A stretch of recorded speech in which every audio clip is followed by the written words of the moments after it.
que a minha primeira lembrança que tem a ver com as coisas que eu faço hoje é quando eu era muito pequeno e eu gostava de brincar com bonequinhos, assim. Então, às vezes eu ganhava bonecos do Dragon Ball, Power Rangers, enfim, N desenhos.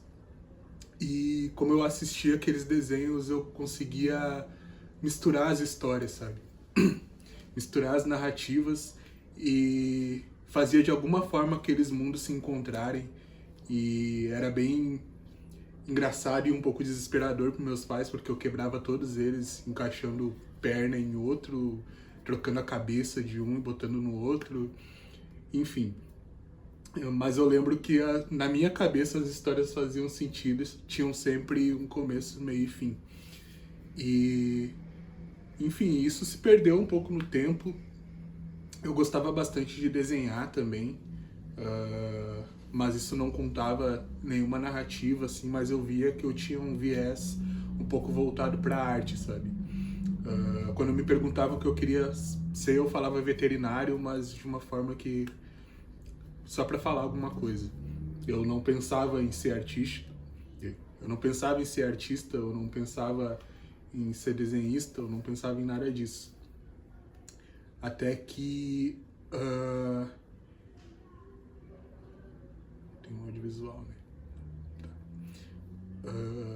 Quando eu era um pouquinho mais velho, assim, ali pelos 10 anos, a gente tinha já aparelho DVD e a gente comprava nos camelôs, nas lojinhas piratas, assim, aqueles DVDs que vinham, tipo, 50 videoclipes de hip hop. Eles chamavam o gênero de hip hop, né? E ali eu comecei a ter minhas primeiras referências de como vestir. Eu não entendia nada do que eles estavam falando, porque geralmente era hip hop internacional que eles chamavam. Mas eu via aqueles carros, eu via correntes, eu via bonés, tá ligado? A expressão corporal. E isso de alguma forma refletia em mim, assim, de uma forma de linguagem, né? Que conversava um pouco com as coisas que eu gostava, assim. E aí teve o DVD do Racionais, que foi um marco na minha infância, assim, porque eu conhecia aquelas músicas, algumas delas, porque o meu tio tinha um som que ele adaptou de um display de carro, que ele nem tinha carro, mas ele conseguiu aquele display de alguma forma, e botou numa caixa de som e a gente ficava escutando aqueles CDs. Como ele guardava num porta-CD, a gente não tinha mais a capa dos CDs, então a gente não sabia quem cantava e não tinha como identificar pelo número da música também, não tinha nada escrito, não tinha nenhuma informação sobre a música. E acabou que ali o meu gosto musical se formou bastante, né? Tinha MV Bill, hoje em dia eu sei que o que eu escutava era MV Bill, era Racionais, era Camila CDB, então eu cresci ouvindo esses clássicos assim e não sabia quem cantava. Até porque esses caras, até por uma questão de contracultura, eles se negavam a ir pra TV aberta, né? Era muito difícil eles irem pra televisão. E então eu não conhecia o rosto dessas pessoas. Até que eu assisti o DVD do Racionais, meio que por engano ali. E aí aquilo tudo fez sentido, né, na minha cabeça, porque os caras que cantavam aquilo eram parecidos comigo. Então, várias coisas. Eu não cresci em periferia, eu não cresci em comunidade, né? Eu cresci no bairro Arroio Grande, que hoje é quase um bairro cidade. Mas mesmo ali, onde era, digamos, tinha alguns acessos a mais, a gente via muitas coisas acontecerem, né? Tipo, eu cresci vendo os caras que cresceram comigo, tipo, traficando na esquina, sabe? Então, ou ficava sabendo que algum foi preso, ou que algum foi morto, e isso acaba fazendo parte do nosso crescimento, do nosso amadurecimento, do nosso entendimento do que é a vida, né? Então, eu comecei a me identificar muito com as músicas que eu escutava. Quanto mais eu crescia, mais eu entendia o quanto o mundo é desigual, né? O quanto existe a desigualdade e o que aqueles caras falavam na música realmente estava muito perto de mim e eu fui descobrir depois. E daí, tipo, no ensino médio, mais ou menos, eu comecei a escrever algumas coisas, né? Eu lembro que eu acho que até no fundamental teve uma atividade de história, que eu fiz meu primeiro rap, que ele, ele era baseado, ele era tipo como é que se diz? Quando é uma música, pega uma música e faz uma paródia. Ele era uma paródia de uma música do Renato Russo, que eu peguei o refrão, fiz a paródia e o resto eu fiz tudo em rap. E ali foi a primeira vez que eu cantei um rap assim, era tipo na palma da mão, não tinha batida, não tinha nada. E depois eu fui escrevendo algumas poesias sobre as coisas que aconteciam, mas eu fui gravar minha primeira música, eu tava no último ano do ensino médio, em 2015. E dali eu falo que começou a minha carreira dentro do rap, né? A partir dali foram várias oportunidades, né? Eu costumo dizer assim que eu tive, claro que muita coisa eu conquistei, mas de toda a galera que faz rap, assim, da região, eu fui uma das pessoas que mais teve visibilidade, assim, e teve acesso e teve palco, sabe, para poder cantar a minha arte, para poder mostrar a minha arte. E isso também, com a formação do hip hop, veio de uma forma muito coletiva também. Eu nunca gostei muito de fazer carreira solo, eu sempre gostava de fazer feat, eu sempre gostava de colaborar com outros artistas. Mas isso me abriu muitas portas, sabe? A maioria das casas de festa de Santa Cruz, algumas já nem existem mais, eu consegui tocar. E junto a isso, comecei a participar do movimento hip hop urbano, né? Tipo, no movimento urbano mesmo, que é organizar batalha de rima, por exemplo, que organizava a Batalha da Pista. E em paralelo a isso, eu entrei para a faculdade, né? Então eu conseguia unir esses três mundos, que era a produção audiovisual, a música e a produção cultural. Então, a partir dali eu fui organizando algumas batalhas e fazendo a cobertura ao mesmo tempo.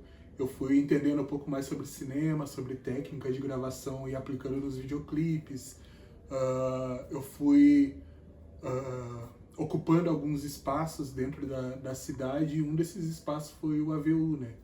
Que a partir de um convite da comunicação mesmo para cantar o jingle da CEACOM, eu fiz meu primeiro trabalho aqui dentro do AVU. Depois foi com um coletivo de rappers de várias gerações de Santa Cruz do Sul, eu era o mais novo, e eles decidiram fazer uma cypher. Aí dessa cypher surgiu esse coletivo chamado TMR, que a gente ficou mais ou menos um ano assim tocando em festas, tocando em eventos e participando de organizações também de batalhas. E a partir dali eu fui fazendo, em paralelo com a minha carreira solo, assim, eu fui fazendo alguns trabalhos dentro da faculdade e acabei fazendo alguns videoclipes que foram trabalhos de aula, então eu acabava me beneficiando em cima disso. E ali por 2020 eu entrei para um grupo, para um coletivo, um selo chamado Coé Records, que ali foi a virada assim do pache do boom bap pro pache pro trap, tá ligado? Porque a visão que eu sentia que as pessoas tinham sobre mim a partir do boom bap é que eu era uma pessoa muito fechada, uma pessoa muito séria, que eu era muito militante assim a ponto de pesar o clima, né, em muitas conversas assim, mas eu não tinha só esse lado. Na verdade, a maioria do tempo eu era um palhaço, sabe? Então a Coé Records me trouxe isso, né? Me trouxe esse lado mais leve, da gente fazer um trap, eu quase fazia um stand-up em cima das letras, porque era muito divertido. Eu dava gargalhada, assim, escrevendo as letras, e ali a galera conheceu um outro lado, né? Muitos gostavam do antigo, outros gostavam mais do atual, mas enfim, tipo, eu fui, por 4 anos, fui tomando seu chimarrão, comendo sua pipoca ali, e daí começou o DVD do Racionais com Jorge Ben abrindo. E isso eles gostavam muito, meus pais gostam muito de Jorge Benjor. Só que foi tipo uma quebra de expectativa muito grande, porque começou o Jorge Benjor e daqui a pouco começou o Mano Brown, o Ice Blue, o Ed Rock, mandando aquelas letras, né, tipo, de muita crítica social. E aquilo de alguma forma conversou comigo, tá ligado? Então, a sensação que eu tive foi de pertencimento, eu acho, e de um choque meio grande, assim. Não tava esperando por aquilo, sabe? E de curiosidade também, porque depois eu quis saber mais. Mas era interessante porque eu já tinha ouvido algumas músicas, mas no som desse meu mesmo tio que me deu esse DVD, só que como ele tinha um som improvisado de radinho de carro, no som dele não aparecia o nome das letras, o nome das músicas e nem quem cantava. Bom, eu entrei no curso de audiovisual pensando muito em continuar no meio da música, né? Em gravar videoclipes, em ajudar nessa parte, como segundo plano mesmo, como plano B, caso a música não fosse mais o que eu mais gostava de fazer, né? Gostasse de fazer. E quando eu entrei para a universidade, foi meio de surpresa, assim, tipo, eu entrei meio sem saber o que esperar, ou melhor dizendo, eu não sabia que eu ia encontrar tanto, né, dentro da faculdade. E acabou que muita coisa conversou, assim, eu acabei trazendo muito da minha vivência da rua e do rap para dentro da universidade. E a universidade também acabou levando um pouco do meu conhecimento, das coisas que eu aprendia da universidade, pra minha vida dentro do rap, né? Então, tipo, pra mim, escrever um rap é muito parecido com escrever um roteiro. Porque eu me imagino num recorte de alguma vivência, eu não conto uma vivência inteira, mas é o recorte de alguma vivência que traz algum ensinamento, né? Isso tem a ver com narrativa, isso tem a ver com enredo, então eu vi algo muito similar nesses dois, sabe? Ainda mais o rap, que é literalmente, acho que um pouco mais antigamente, hoje já não é mais tanto, mas era muito contar essa história, né? De ter esse começo, meio e fim, de ter alguma lição, de ter alguma lição de moral. Então eu comecei a ver muita similaridade nisso e nos filmes. E também, tipo, comecei a levar para os videoclipes que eu fazia, não de uma forma literal, mas eles contando uma história, a música contando outra e as duas se complementarem, sabe? Eu tentava não fazer um videoclipe que fosse literalmente o que eu estava escrevendo ou que meus amigos estavam escrevendo e cantando. Eu acho que são duas artes que são à partes, mas elas se complementam muito bem. E quando eu entrei na faculdade foi isso que eu notei, assim, e foi meio rápido até. Mas esse gosto pelo cinema veio um pouco depois, né? Porque eu assisti algum filme e eu não gostava do filme, eu não sabia dizer o porquê eu não gostava do filme. Depois que eu comecei a estudar, fiz algumas disciplinas, alguns filmes eu mudei meu olhar sobre eles e outros eu entendia o porquê que eu não gostava e no que, pro meu gosto, aquele filme podia melhorar. E isso refletiu bastante nos meus trabalhos com videoclipe e até nas letras de rap que eu vinha a escrever futuramente. Eu acho que esse espaço, pensando de uma forma física e pensando de uma forma representativa mesmo, eu acho que ele significa respiro. Porque eu nunca me afastei, na verdade, do hip hop, né? Eu acho que ninguém que se forma, entre aspas, no hip hop consegue se afastar do hip hop, porque ele acaba imprimindo no nosso jeito de falar, de novo, ele acaba imprimindo no nosso jeito de falar, no nosso jeito de se vestir, na nossa imposição, no nosso senso crítico. Então é muito difícil tu se desvincular do hip hop, né? Mas como uma forma física e até mesmo de estar dentro do AVU, ele é esse respiro de tipo, como se fosse um oxigênio mesmo, sabe? Tipo, de eu estar com os meus, com as minhas, com a galera que vive isso da mesma forma que eu, com a galera que teve uma formação muito parecida, embora, tipo, cada um lida com isso de uma forma muito individual. Eu acho que o espaço AVU e a instituição AVU, ela significa esse escape, sabe? O escape muitas vezes é muito perigoso e, dependendo de onde a gente cresce, ele acaba se tornando uma coisa realmente perigosa, não saudável e muitas vezes tendo risco, né, de vida, né? Tem um álbum que eu tô ouvindo muito. Eu quase não escuto rap em off, mas eu quase não escuto rap, assim, mas esse eu tô ouvindo muito, que é do JP, que ele é um MC de batalha, que ele lançou um álbum recentemente, que tem uma música que ele fala eu não quero brilhar, eu quero iluminar. E isso me pegou de uma forma, assim, porque tem muito a ver com minha transição, assim, profissional e minha transição artística. Porque por muito tempo, assim, por fazer o que eu gostava de fazer, que era rap, e modéstia à parte ser bom nisso, ouvindo dos outros também falarem que eu era bom, eu me deixei muito ser impulsionado pelos outros, né? Então, muitas coisas eu gostava de fazer, mas quando gerava uma certa exposição eu já não curtia mais tanto, sabe? Quando virava uma obrigação, quando eu perdia um pouco da liberdade da relação entre eu e a escrita, sabe?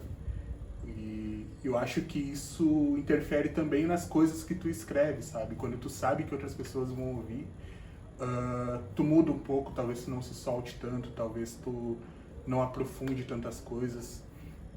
E isso começou a me incomodar e interferir um pouco no meu trabalho, né? Isso de querer estar mais recluso e... Desculpa, bati.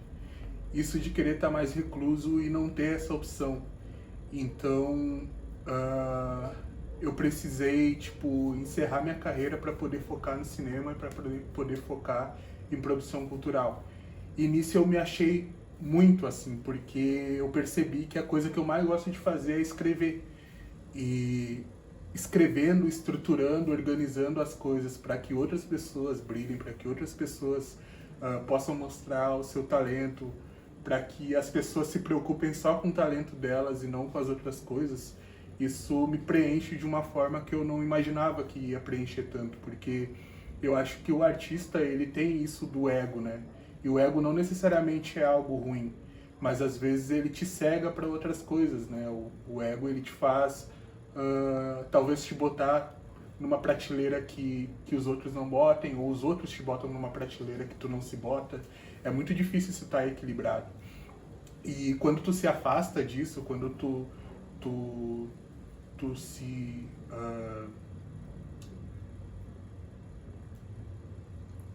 quando tu se desfaz desse ego, assim, quando tu enxerga de fora, é muito mais fácil tu conseguir se colocar nas coisas, né? E então, tipo, eu gostei muito dessa parte de estar nos bastidores. Eu acho que uma virada muito grande foi uma residência que eu fiz há pouco tempo, agora de julho para agosto, que eu fui com uma proposta de eu ser o roteirista mesmo. Não se sabia o que ia acontecer, o que ia rolar, mas juntaram 10 artistas e tinham que montar um espetáculo em 10 dias. E eu fui já pensando em não executar a minha arte no sentido de cantar e nem atuar, talvez, que algumas pessoas se experimentarem em áreas que eles não gostavam. Eu fui mesmo pra eu me experimentar na parte de roteiro, que é algo que eu tô conseguindo me voltar mais agora. E aí chegou na hora da apresentação, eu escrevi o roteiro e eu não tinha um papel na peça, então eu não sabia o que fazer. Durante a apresentação eu acabei operando luz, assim. E isso foi muito significativo para mim, porque eu acabei saindo de um holofote para literalmente dar luz a outras pessoas, sabe? E isso foi muito gratificante para mim, tipo, eu vendo meus amigos que eu fiz em 5 dias brilhando e fazendo a vontade deles, se experimentando e se botando também na possibilidade de errar, sabe? Tipo, abraçando o erro. A peça acabou sendo sobre erro, sabe? Sobre se experimentar. Então, acho que foi muito significativo e foi um divisor de águas para mim, assim. Então, hoje eu acho que a minha arte, ela tá em organizar o caos, assim. A minha mente é muito caótica, eu tô sempre pensando muitas coisas ao mesmo tempo. Então, para eu conseguir dialogar, para eu conseguir falar e principalmente transformar isso da oralidade para a escrita, precisa de uma organização muito grande. Eu acho que eu acabei conseguindo ter a minha melhor performance nesse sentido, que é da escrita, que é de organizar, que é dar palco para outros artistas.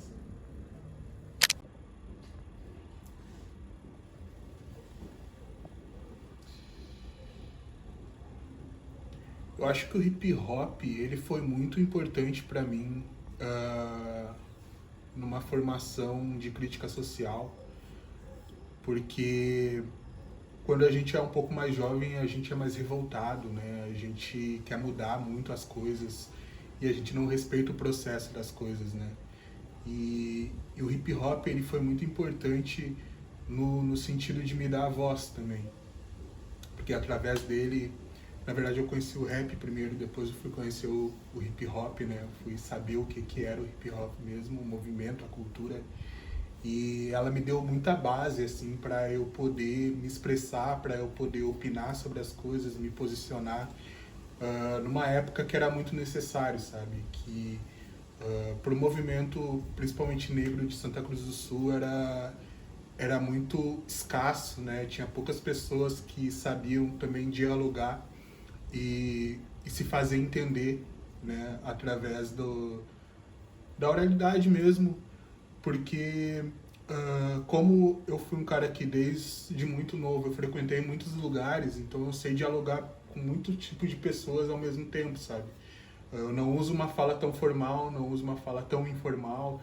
Eu gosto de brincar que eu gosto de brincar que a minha avó tem que entender o que eu tô falando, sabe? Então, quando eu uso algum termo que é muito rua, eu tento falar um ou seja e explicar ele de uma outra forma, talvez acadêmica. Quando eu falo alguma coisa acadêmica, eu tento transferir para algo mais urbano também. E isso foi muito importante, assim, o hip hop me dá essa base, porque ali eu via que eu não era sozinho, né? Eu não era só o Jonathan Pacheco, eu não era só o Pache. Eu estava representando um certo movimento. É uma responsabilidade isso também, representar um movimento, mas tu sabia que tu ia ter apoio de pessoas e que aquilo que tu estava falando não era um pensamento só teu, era um pensamento de pessoas representativas e que aquilo estava fazendo sentido para muitas pessoas e eu estava tentando ajudar essas pessoas a serem entendidas também. Então eu acho que o hip hop vem muito como base mesmo, como pilar de resistência. Hoje em dia eu acredito que a resistência ela é muito importante e o ativismo ele é muito importante, mas eu acho que a leveza é a coisa mais importante de todas, porque eu acho que ninguém consegue curar ninguém se estiver doente, sabe? Então, muitas vezes a gente deixa esse ódio, essa revolta atravessar a nossa fala e acaba adoecendo em cima disso e falando contra a parede, contra pessoas que não querem ouvir a gente. Então, eu acho que a calma, a gente estar com os nossos, o hip hop ensina muito isso também, a gente estar com os nossos. E uma coisa que eu falei uma vez numa entrevista é que o hip hop, o movimento urbano principalmente, ele não tenta resgatar ninguém, sabe? Tipo, ele não vai, tipo, na tua casa te pegar pelo pescoço e trazer, não, tu precisa de mim. A pessoa se toca que ela precisa do hip hop, sabe?